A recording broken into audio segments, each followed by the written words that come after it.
Hello दोस्तों, एक बार आपका फिर से हार्दिक स्वागत है हमारे यूट्यूब चैनल मिशनपुर में और आर्यंस में।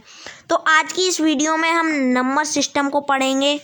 ठीक है, किसे पढ़ेंगे? तो नंबर सिस्टम को हम आज की इस वीडियो में कवर करेंगे। ठीक है, तो बिना किसी देरी के वीडियो को स्टार्ट करते हैं। तो नंबर सिस्टम में जो आपको सबसे पहले चीज़ जाननी है वो जाननी है कि आखिर नंबर सिस्टम में नंबर हैं तो ये बनते कैसे हैं। तो इनकी यदि बात की जाए तो ये 10 डिजिट बस से बनते हैं या फिर 10 अंक कह सकते हैं। वो 10 अंक होते हैं, उनसे ये नंबर बनते हैं। तो अब बात की जाए वो 10 अंक कौन कौन से होते हैं। तो उन 10 अंकों की यदि बात की जाए तो 0, 1, 2, 3, 4, 5, 6, 7, 8, 9 कौन से होते हैं? 0, 1, 2, 3, 4, 5, 6, 7, 8, 9 ये और हमारा एक 0 भी इसमें इंक्लूड होता है। तो ये हमारे दो 10 डिजिट होते हैं या फिर 10 डिजिट होते हैं या अंक होते हैं, उनसे हमारे ये आगे के नंबर बनते हैं। अब फॉर एग्जाम्पल के लिए हम किसे देख सकते हैं? तो हम किसे देख सकते हैं? आप इस नंबर को आप देखिए।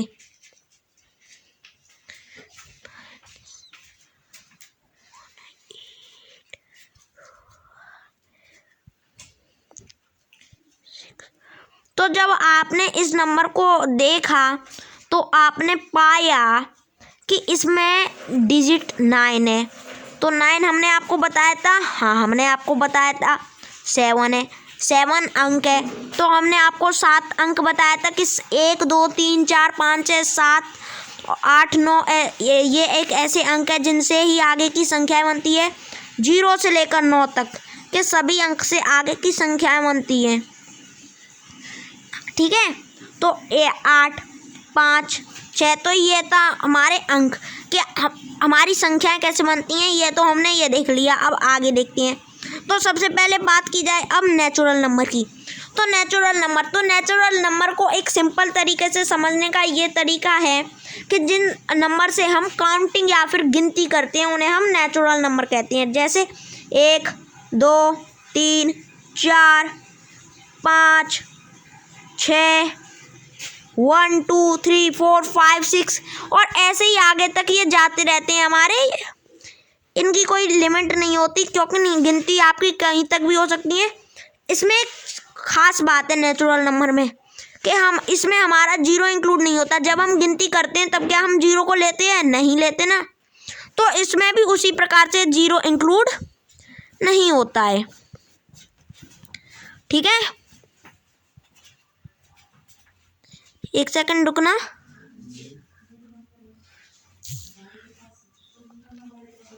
ठीक है, इसमें हमारा जो 0 है ना, 0 ये इंक्लूड हमारा नहीं होता है। ठीक है, ये आपको बात समझ में आ गई। और जिन नंबर से हम काउंटिंग करते हैं उन्हें नेचुरल नंबर कहते हैं। यहाँ पे आपको कोई डेफिनेशन नहीं रटाई जा रही है या फिर आपको इनकी कोई परिभाषा नहीं रटाई जा रही है। यहाँ पर आपको समझाया जा रहा है। यहाँ पर आपको समझाया जा रहा है, परिभाषा नहीं रटाई जा रही है। बुकों में दे देते हैं वो नेचुरल नंबर। प्राकृतिक संख्याएं वे संख्याएं होती हैं जिनसे हम वस्तुओं की गिनती करते हैं, उन्हें प्राकृतिक संख्याएं कहते हैं।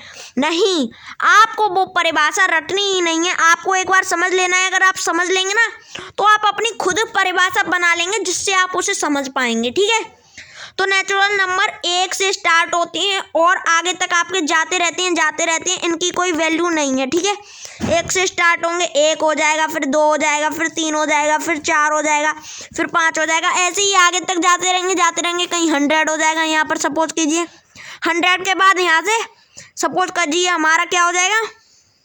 100 के बाद हमने माना यहाँ से क्या हो जाएगा हमारा 120 हो जाएगा। पर असल में तो 120 हमारा होगा नहीं, पर इसके बीच में भी तो कई संख्याएं हैं ना, तो हमने उन्हें छोड़ दिया है आपको समझाने के लिए। तो आपकी जहाँ तक गिनती होती है वहाँ तक नेचुरल नंबर होते हैं। आपको नेचुरल नंबर वाली भी बात क्लियर हो गई होगी। अब हम आते हैं नेचुरल नंबर के बाद अगर आए हम तो किधर आएंगे? तो इवन नंबर पर आते हैं। अब हम इवन नंबर पर आते हैं। ठीक है, अब बात की जाए इवन नंबर, तो इवन नंबर की अगर हम बात करें तो ये वे नंबर होते हैं जिन्हें हम जब 2 से भाग करें या फिर 2 से डिवाइड करें ने, तो फिर हमारा पूरी एक संख्या आनी चाहिए। जैसे हमने सपोज करिए कि x है एक नंबर, उसे हमने डिवाइड करा 2 से, देखना ध्यान से, 2 से जब डिवाइड करा तो या फिर 1 आएगा, या फिर क्या, या फिर 2 आ सकता है, या फिर 3 आ सकता है, या फिर कुछ भी आ सकता है, वो x की वैल्यू के ऊपर है। अगर हमने x को वैल्यू को वही 16 कर दिया, कितना 16 कर दिया, तो हमारा कितना आ जाएगा, अगर x की वैल्यू को हमने कितना कर दिया, 16 कर दिया, कितना कर दिया x की वैल्यू को, अगर हमने 16 कर दिया तो ध्यान से देखना, तो हमारा कितना आ जाएगा, तो 8 आएगा या नहीं, ठीक है। अगर x की वैल्यू को हम 16 कर देंगे तो हमारा 8 आ जाएगा। अभी अगर वही हमने x की वैल्यू को क्या कर दिया, x की वैल्यू को हमने 20 कर दिया, तो हमारा 10 आ जाएगा या नहीं। जब 2 से इसे डिवाइड करेंगे तो कितना आ जाएगा, 10 आएगा या नहीं। यहाँ तक बात क्लियर होगी आप सभी को, ठीक है। तो आपका नंबर सिस्टम कोई बहुत कठिन या हार्ड चैप्टर नहीं है, बहुत ही सिंपल और सरल चैप्टर है। सिंपल है या फिर सरल है, आप हिंदी वाले इसे सरल कह सकते हैं और जो इंग्लिश वाले हैं वो इसे सिंपल कह सकते हैं, पर ऐसा नहीं है कि ज़रूरी है, ठीक है। तो जो हमारा नंबर सिस्टम है वो बहुत ही सिंपल चैप्टर है, वो कोई हार्ड चैप्टर नहीं है। अब बात की जाती है यहाँ पर वही ऑड नंबर की बात की जाती है। ऑड नंबर का बेस मैं आपको एक तरीके ऐसे सिखाना चाहूँगा कि आप देखिए,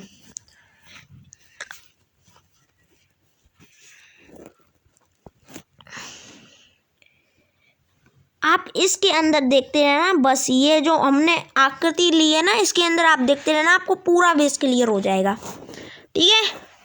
अब बात की जाए तो ऑड नंबर, तो ऑड नंबर का माना हमने क्या है, एक सेकंड रुकना, ऑड नंबर क्या है,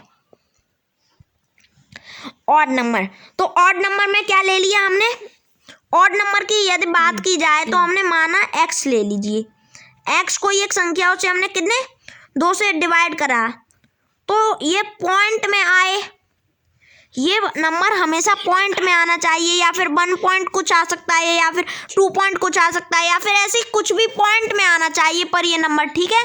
या फिर ये भिन्न में आप अगर इसे पूरा हल नहीं करते हैं, बस इसका सीधी सी बात ये है कि यहाँ पर कितना, ठीक है, सिंपल सी बात ये है यहाँ की कि यहाँ पर जब हम 2 से डिवाइड करें, कितने से, 2 से जब डिवाइड करें तब कितना आए, तब वो 2 से पूरी तरह भाज्य नहीं हो या फिर विभाजित नहीं हो या फिर डिवाइडेड नहीं हो 2 से पूरी तरह, तो फिर या 2 से पूरी तरह डिवाइडेड नहीं हो तो ये ऑड नंबर कहलाएगा, ठीक है। अब आगे देखते हैं, आपको डेफिनेशन को इतना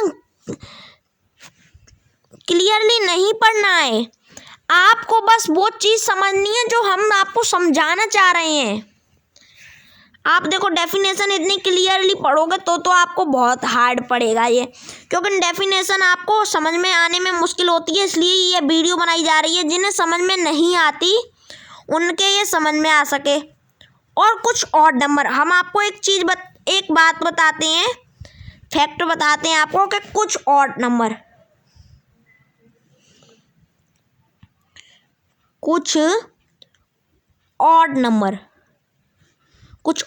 या क्या विषम संख्याएं,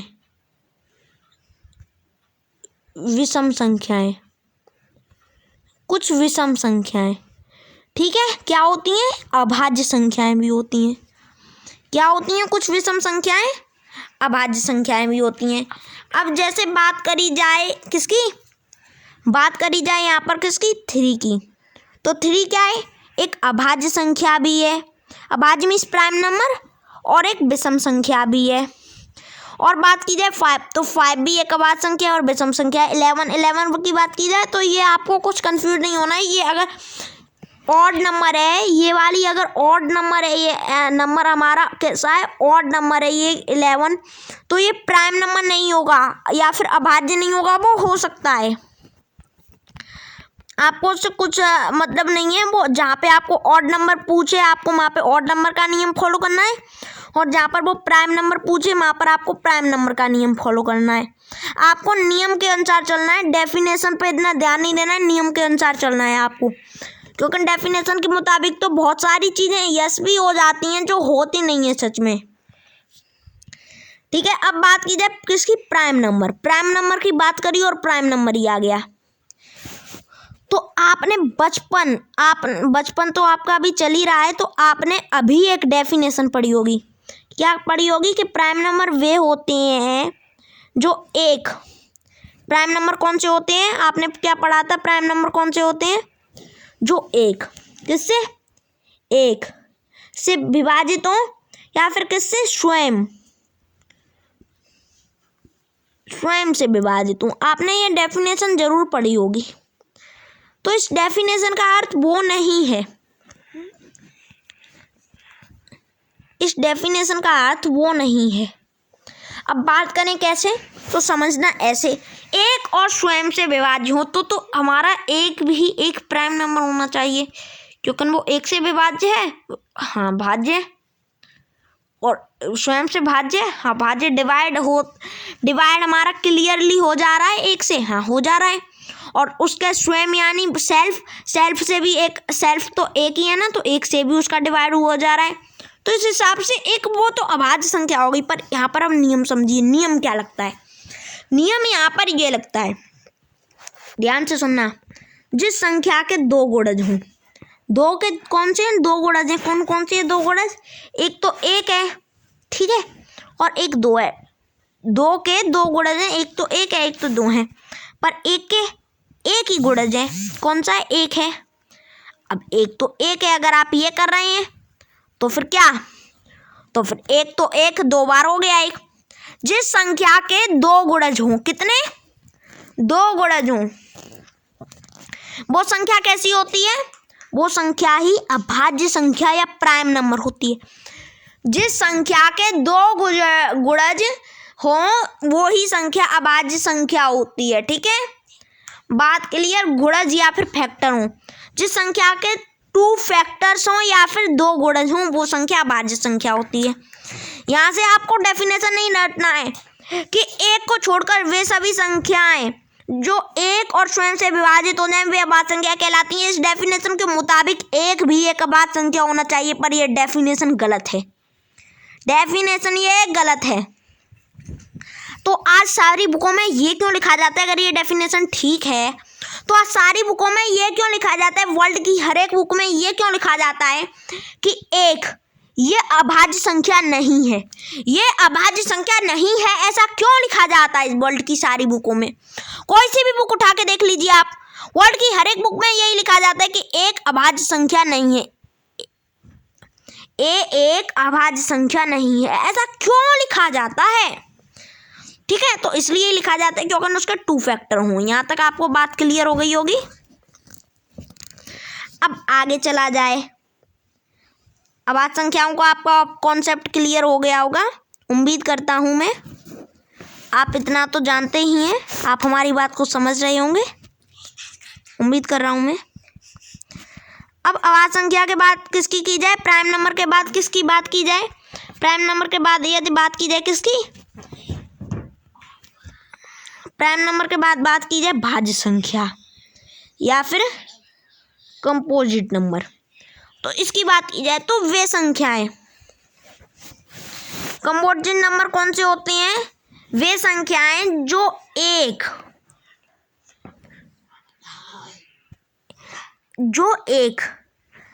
ठीक है, क्या एक और स्वयं, और क्या स्वयं, इनके अलावा किसी और से भी भाज्य हो, इन दो के अलावा किसी और से भी भाज्य हो वो अभाज्य संख्या होती है।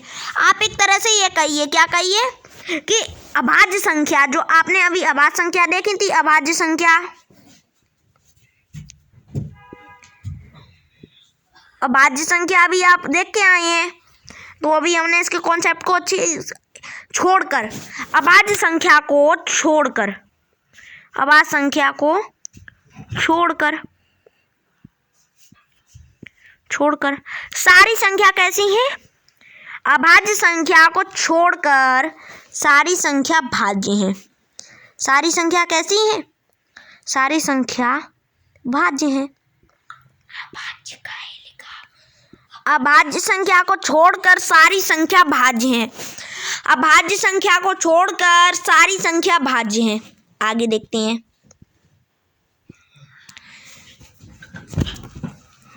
अभी तुरंत जुड़े हैं जो लोग हमारे सेशन में, उनसे मेरी विनती है कि वो सेशन वीडियो को एक बार लाइक कर दीजिए और इसे शेयर कर दीजिए, और जो नए स्टूडेंट हैं वो हमारे यूट्यूब चैनल को सब्सक्राइब कर दीजिए। अब आगे देखते हैं। यहाँ पर आपकी सब चीज़ों की सारे स्कूलों की बहुत अच्छी तरह से क्लासें चल रही हैं, आप उन्हें ज्वाइन करिए। अब होल नंबर की याद बात की जाए तो होल नंबर कुछ नेचुरल नंबर से संबंधित है। जैसे अभाज्य संख्या भाज्य से संबंधित थी ना, वैसे होल कुछ नेचुरल नंबर से संबंधित है। अब देखते हैं आइए कैसे है। अब बात करें किसकी? होल नंबर की। होल नंबर यानी पूर्ण संख्याएं,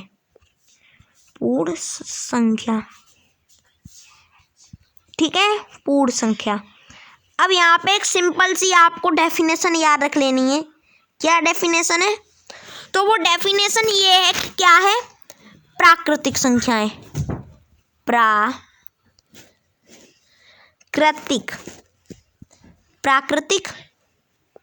प्राकृतिक संख्याएं में यदि हम किसे जीरो को और प्लस कर दें, +0, तो ये क्या हो जाएगा? ये पूर्ण संख्या बन जाएगी। यानी इसमें जीरो इंक्लूड होता है, बस यही एक इसका अलग फंडा है कि इसमें जीरो इंक्लूड होता है होल नंबर में। पर वही बात की जाए नेचुरल नंबर, तो नेचुरल नंबर में वो जीरो इंक्लूड ही नहीं होता है। बस इसका यही एक सिंपल सी फंडा है। अगर आप इसे याद रखते हैं, आप ऑड से इवन नंबर को याद रखिए, आप इनमें से ऑड में से। अब मैं आपको एक ट्रिक बताता हूँ इन्हें याद रखने की। तो जैसे कि आपने देखा है प्राकृतिक संख्याएं, क्या आपने प्राकृतिक संख्याएं जानी है? हाँ, अभी हमने आपको बताया थोड़ी देर पहले। प्राकृतिक संख्याओं में यदि हम प्राकृतिक संख्याएं, आपको पता है जिनसे हम गिनती करते हैं, +0 बराबर पूर्ण संख्याएं। तो ये हमने संख्याएं सारी पढ़ ली हैं। संख्याएं थी वो हमने सारी पढ़ ली हैं। अब हम बिना किसी देरी के हम आगे स्टार्ट करते हैं।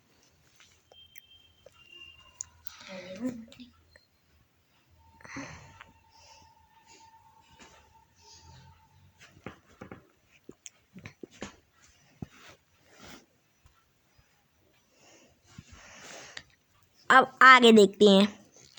तो अब आगे हम देखते हैं कि बात की जाती है किसकी? अब आगे हम बात करेंगे अब नंबर लाइन पर।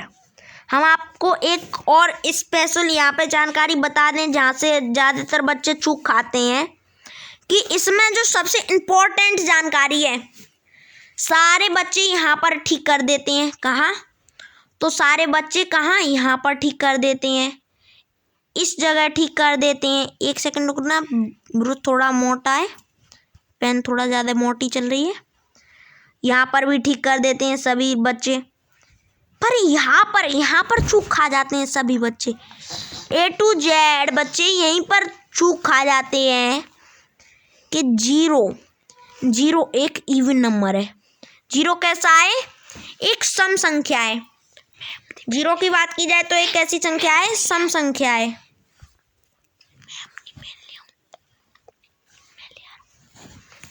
जीरो की बात की जाए तो कैसी? एक सम संख्या है।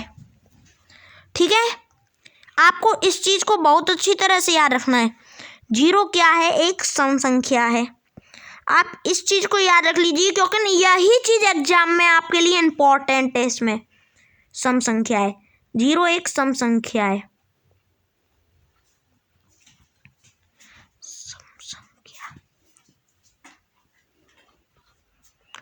ठीक है। जीरो क्या है? एक सम संख्या है या फिर इवन नंबर है। इवन नंबर है, ठीक है। जीरो एक ऐसा है तो इवन नंबर है। यहाँ तक आपकी बात क्लियर हो गई होगी। जीरो एक ऐसा है इवन नंबर है, ठीक है। यहाँ तक बात आपकी क्लियर हो गई होगी। अब आगे हम बात करते हैं किस नंबर लाइन पर। नंबर लाइन, तो नंबर लाइन को आपको सब कुछ समझने की ज़रूरत है। आप डेफिनेशन को रटना छोड़ दीजिए। समझ लेंगे ना अगर आप एक चीज़ों को अच्छी तरह से, तो आपको डेफिनेशन रटने की आपको ज़रूरत ही नहीं पड़ेगी। अब नंबर लाइन को थोड़ा सा हम समझते हैं। तो नंबर लाइन में बात की जाए, ठीक है। तो नंबर लाइन में बात की जाए यहाँ पर आप देख लीजिए, यहाँ पर ही आपका पूरा बेस क्लियर हो जाएगा। आपको घर पे पढ़ने की ज़रूरत नहीं पड़ेगी यदि आप यहाँ से एक बार इस क्लास को और रिपीट करके देख लेते हैं। मेरे को उम्मीद होगी जो बच्चों ने इसे पहले थोड़ा थोड़ा भी पढ़ा होगा वो बिल्कुल हमारी बात को समझ पा रहे होंगे, और जिसने बिल्कुल नहीं पढ़ा होगा वो भी हमारी बात को समझ पा रहे होंगे। पर अगर नहीं समझ पा रहे हैं तो हमें कमेंट बॉक्स में कमेंट कर दीजिएगा, जिससे हम आपके लिए इस पर ही एक बहुत ही दोबारा से आपको रिवीजन करा देंगे। तो बात की जाए कैसे, ठीक है। -4, तो जीरो से हमारा गेम स्टार्ट होता है। जीरो से अगर हम इधर को जाते हैं तो हमारे क्या पॉजिटिव नंबर आने लगते हैं, जैसे 1 2। अगर इधर को जाते हैं तो नेगेटिव नंबर आने लगते हैं, -1 -2। तो ये इधर को जाते हैं तो नेगेटिव नंबर आने लगते हैं, ठीक है। अब बात की जाए आखिर कैसे, देखिए यहाँ पर ध्यान से देख लीजिएगा। एक बार ध्यान से देख लेना कि आपने जब देखा है हम जीरो से किधर को गए, इधर को गए, तो हमारी संख्याएं घटती हैं। इधर को जब हम जाते हैं ना जीरो से तो हमारी संख्याएं घटती जाती हैं, इधर को जब जाते हैं तब बढ़ती जाती हैं। ऐसा क्यों? तो देखिए जीरो, आप इसे सेंटर मान लीजिए, नंबर लाइन का सेंटर आप इस चीज़ को मान लीजिए, यहाँ पर इस जीरो को। अब देखना आपकी एक से बड़ी क्या होती है? 2 होती है, ये सब जानते हैं। 2 से बड़ी क्या होती है? 3 होती है, ये भी सब जानते हैं। 3 से बड़ी क्या होती है? 4 होती है। 4 से बड़ी 5 होती है। 5 से बड़ी 6 होती है। 6 से बड़ी 7 होती है। 7 से बड़ी 8 होती है। यानी 1 से बड़ी 2 होती है, और 2 से बड़ी 3 होती है, और 3 से बिग, जो 3 से बिग नंबर होता है वो कौन सा होता है? 4 होता है। और 4 से बिग नंबर कौन सा होता है? 5 होता है। 5 से बिग नंबर कौन सा होता है? 6 होता है।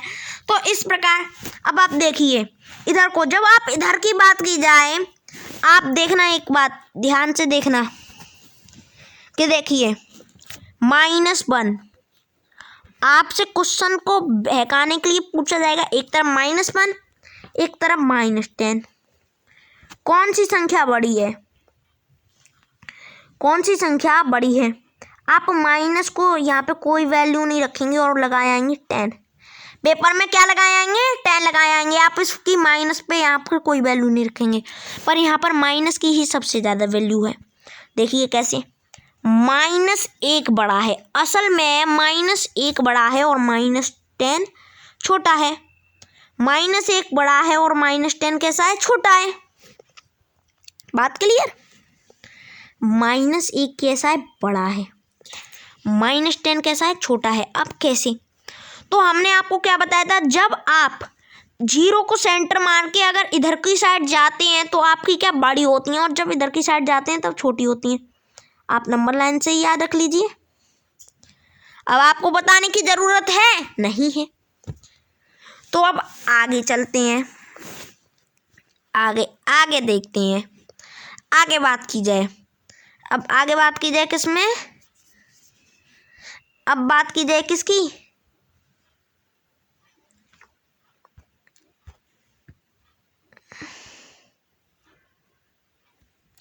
अब बात की जाए परमेय संख्या या फिर रेशनल नंबर की। तो परमेय संख्या या रेशनल नंबर की बात की जाए तो परमेय संख्याएं वे होती हैं जिन्हें हम भिन्न के रूप में लिख सकते हैं। अब कोई कहेगा एक परमेय संख्या है या नहीं है?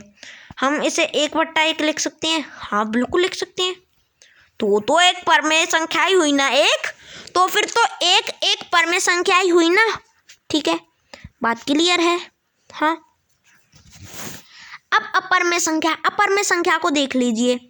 परमेय संख्याएं में जो भिन्न होनी चाहिए वो Q/P की फॉर्म में होनी चाहिए। कैसे? Q/P की फॉर्म में होनी चाहिए।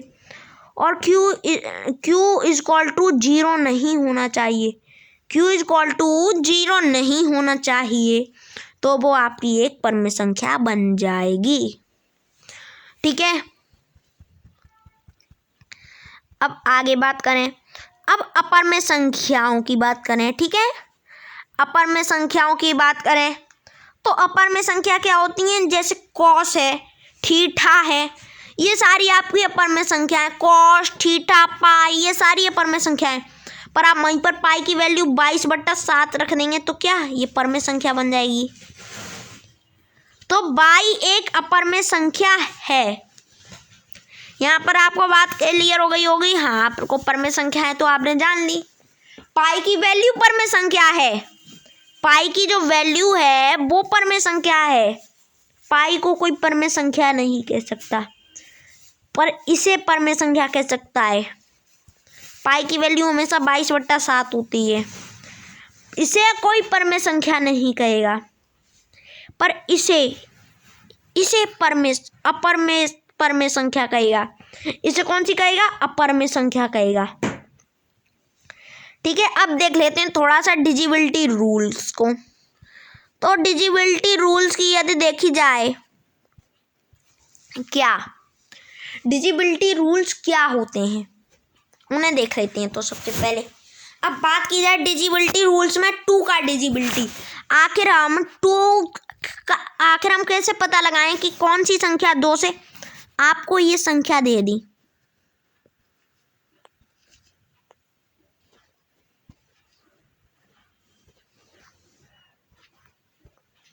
अब इसमें आपको पेपर में कह दे पता लगाने के लिए कि ये एक आपकी 2 से विभाजित है या नहीं, 3 से डिवाइड है या नहीं, 4 से डिवाइड है या नहीं, 5 से डिवाइड है या नहीं।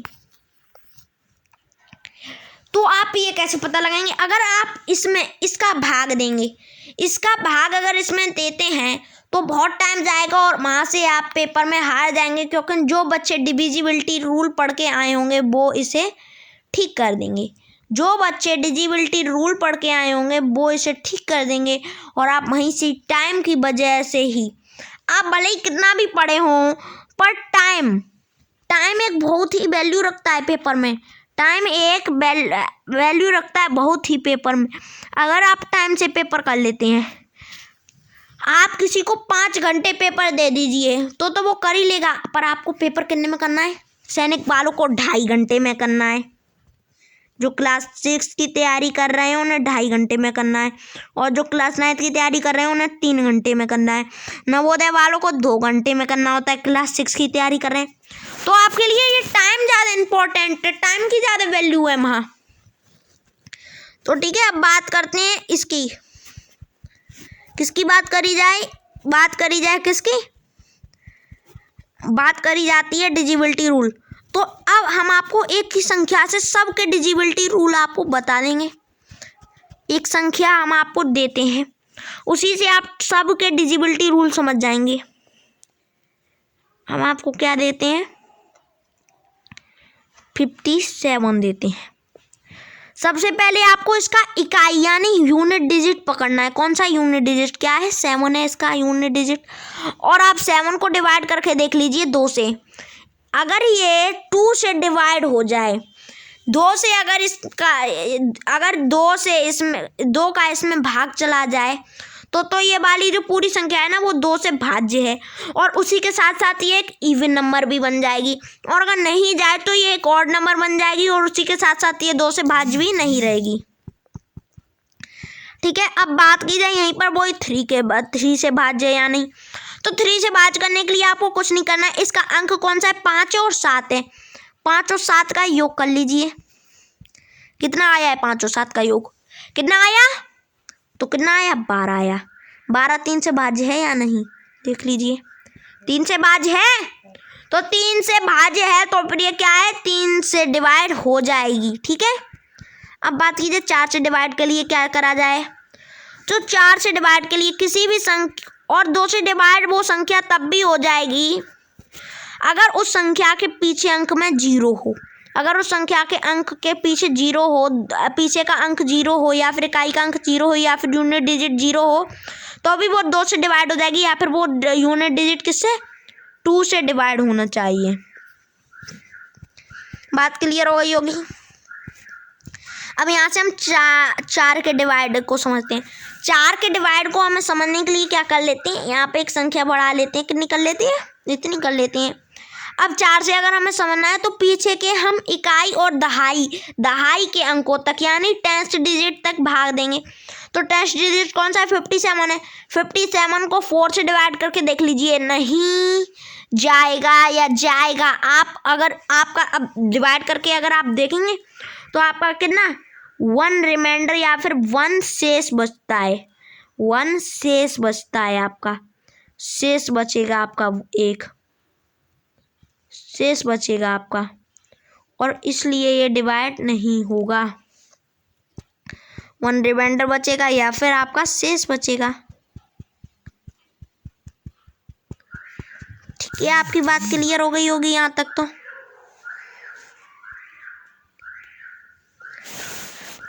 अब वीडियो को जल्दी जल्दी करते हैं जिससे हम अपना ये पूरा चैप्टर आज कंप्लीट कर सकें।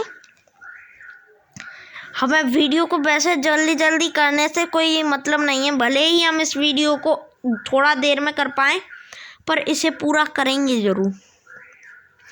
इसके भले ही हम 2 पार्ट लेके आए, आज हम इतना ही पढ़ेंगे, पर उसे ऐसे पढ़ा दूंगा ना आपको कि आप पूरी जिंदगी आप नहीं भूलोगे कि वो कैसे होगा। आप ये चीज़ कभी नहीं कहोगे, जो मेरे से आप पढ़ोगे ना वो आप कभी नहीं कहोगे कि यह मेरे को नहीं आता है। बात क्लियर है, आगे चलते हैं।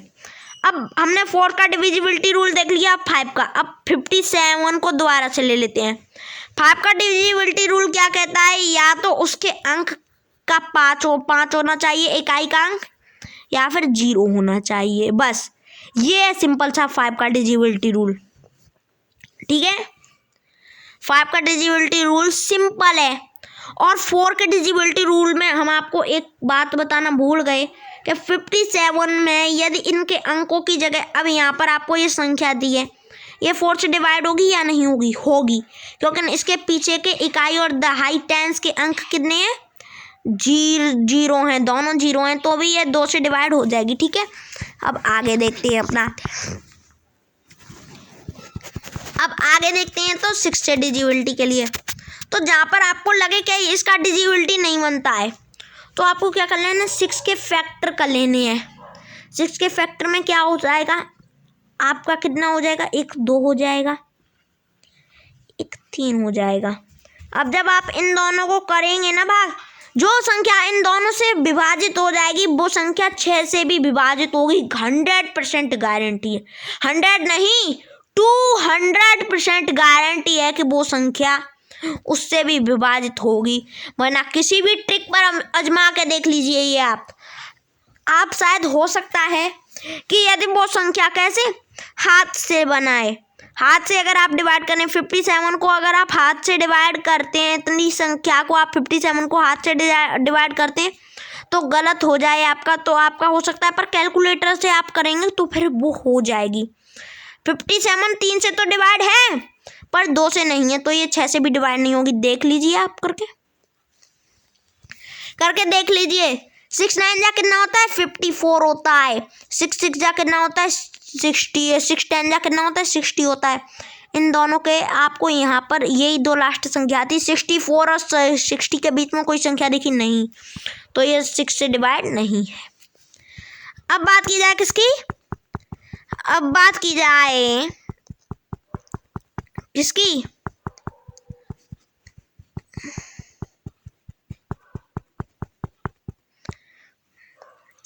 ठीक है, तो ये 6 से डिवाइड का था। अब 6 से डिवाइड के बाद हम 11 की डिविजिबिलिटी रूल क्या कहता है। तो अब आपको एक संख्या देती हैं ये, इस संख्या में यदि आप देखेंगे तो इसके कौन से प्लेस, ऑड प्लेस और इवन प्लेस का योग यदि समान है तो वो 11 से डिवाइड हो जाएगा। ये कितना है, ऑड है, इसका योग कर लीजिए, इसका योग कर लीजिए, इसका योग कितना होता है, 6 होता है, इसका योग कितना होता है, 5 होता है। इसका अंतर हमेशा 0 आना चाहिए। ऑड प्लेस और इवन प्लेस के डिजिटों का जो सम है वो हमेशा 0, सम का जो ऑड प्लेस और इवन प्लेस के अंकों का जो सम का डिफरेंस है वो हमेशा 0 आना चाहिए। तो ये 11 से डिवाइड हो जाएगा। ये आपका डिवाइड नहीं है, आप चाहें तो इसे एक बार अप्लाई भी कर सकते हैं। वीडियो ज़्यादा लंबा हो जाएगा इसलिए हम अप्लाई नहीं कर रहे हैं इसे, ठीक है। अब आगे देखते हैं। तो आगे हमने ये देख लिया, तो अब आपको एक फॉर्मूला बता देते हैं। क्या फॉर्मूला बता देते हैं, फॉर्मूला क्या है।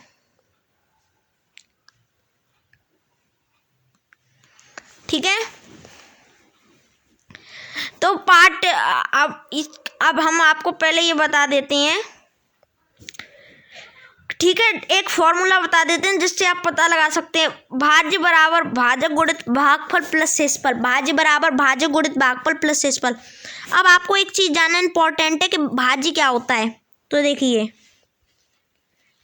जो यहाँ पर ये ऐसे ही तो हम भाग देते हैं, जो यहाँ पर होता है, यहाँ पर हमने लाइन खींच दी है, यहाँ पर क्या हमने रिमाइंडर का स्थान बना दिया है यहाँ पे, ठीक है। यहाँ पे हमने जो भागफल होता है उसका बना दिया, और यहाँ पे हमने किसका बना दिया, भाजक का बना दिया, और यहाँ पे किसका, भाज्य का बना दिया है, ठीक है। तो अब आपने यहाँ पर एक चीज देखी, आप यहाँ से एक चीज देख लीजिए कि डिवाइड बराबर डिविडेंड बराबर क्या होता है, डिविडेंड बराबर डिविडेंड क्या होता है हमारा। तो हमने आपको अभी बताया था,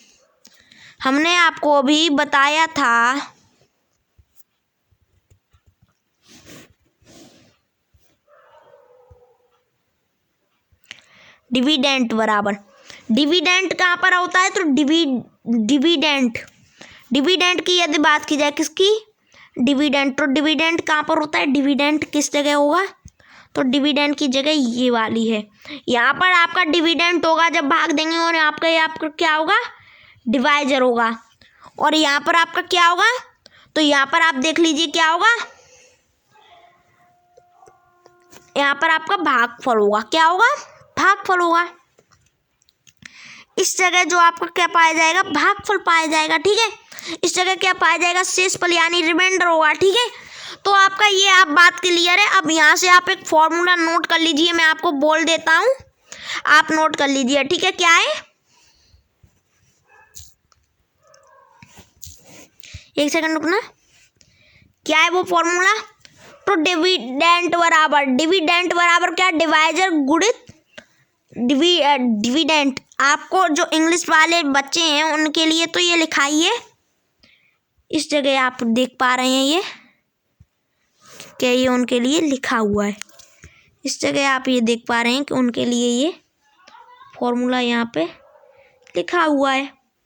और जो हिंदी वाले बच्चे हैं वो नोट कर लीजिए, वो क्या कर लीजिए, नोट कर लीजिए। भाज्य बराबर, उनके लिए भी एक बार मैं आप बता दूं, क्योंकि कुछ हिंदी वाले होंगे, कुछ इंग्लिश वाले होंगे। तो भाज्य बराबर क्या होता है, तो भाज्य हमारा इस जगह होता है, इस जगह क्या होगा हमारा, इस जगह भागफल के इस जगह क्या होगा हमारा, इस जगह भाज्य होगा। जो आप ये देख पा रहे हैं ना एरो, यहाँ पर आपका क्या होगा, भाज्य होगा, यहाँ पर क्या होगा, भाजक होगा, यहाँ पर भागफल होगा, यहाँ पर शेषफल आएगा। जो नीचे आपका कहते हैं ना शेष बच रहा है, उसे हम शेषफल कहेंगे। जो आपका आंसर आता है भाग देने के बाद उसे भागफल कहेंगे। और जिसमें आप भाग दे रहे हैं वो क्या हो जाएगा, जिसमें आप भाग दे रहे हैं वो भाज्य हो जाएगा, और जिससे दे रहे हैं वो भाजक हो जाएगा, ठीक है। तो आज के लिए बस इतना ही। अगर वीडियो अच्छी लगी हो तो लाइक कर दीजिए, और हमारे यूट्यूब चैनल को सब्सक्राइब कर दीजिए। और इस वीडियो के नेक्स्ट पार्ट, इस वीडियो का जो नेक्स्ट पार्ट है उसमें हम क्या करेंगे, उसमें हम क्वेश्चंस को कवर करेंगे, और आपका साथ आपका मिशनपुर, AISSEE, RMS, JNV, CHS और यूपी सैनिक स्कूल की प्रिपरेशन फ्री कोर्स करवाने के लिए हमेशा तैयार रहेगा। आप उसके साथ एक बार फिर से जुड़ जाइए, चैनल को सब्सक्राइब कर दीजिए और इसकी PDF पाना चाहते हैं तो हमारे टेलीग्राम ग्रुप में ऐड हो जाइए। इसकी यदि आप PDF पाना चाहते हैं तो आप हमारे टेलीग्राम ग्रुप में ऐड हो जाइए, टेलीग्राम ग्रुप में ऐड हो जाइए। और जिनके पास टेलीग्राम ऐप है नहीं है उनके लिए हमने एक इंतज़ाम करा है, क्योंकि कई बच्चों के कमेंट आ रहे थे कि हमारे पास सर टेलीग्राम नहीं है, हम कैसे PDF लें। तो फिर उनके लिए हमने एक इंतज़ाम कर दिया है कि हम डिस्क्रिप्शन, आप डिस्क्रिप्शन तो जानते ही होंगे, डिस्क्रिप्शन में हम उसका लिंक दे देते हैं PDF का, आप उसे वहाँ से भी डाउनलोड कर लीजिए। टेलीग्राम ग्रुप में ऐड हो जाइए और डिस्क्रिप्शन में हम उस PDF का लिंक दे देते हैं, आप उसके लिए उसे वहाँ से डाउनलोड कर लीजिए। और जिनने भी अभी तक हमारे YouTube चैनल को सब्सक्राइब नहीं कराए वो एक बार सब्सक्राइब कर लीजिए। आज के लिए बस इतना ही, अब मुझे दीजिए इजाज़त, नमस्कार।